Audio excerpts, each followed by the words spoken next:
Well, hi, this is Ken with Village Green, and today I wanted to talk with you about why you should water in the fall and especially in the winter time.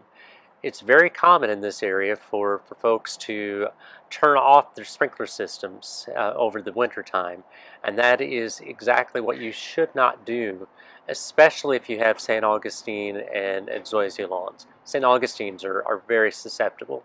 So the reason for that is that even in the wintertime, we do lose some water to evaporation, and we want to keep replacing that water.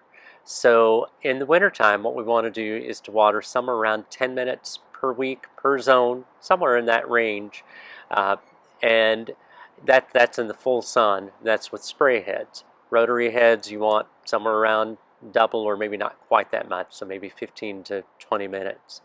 But the reason for that is with St. Augustine, it's a tropical plant and it doesn't like the cold weather that we sometimes get around here.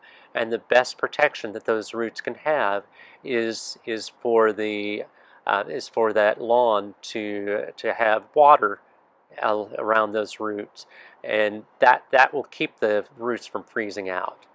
That is also, by the way, a good way of protecting your plants. So that's why it's really important in the wintertime to not turn off your sprinkler system. Obviously, if it's raining, you do want to skip that for a few days.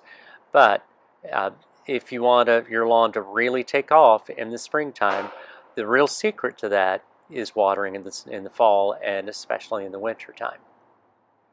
This is Ken with Village Green. If you like these videos, please subscribe to our YouTube channel and send them on to your friends and family.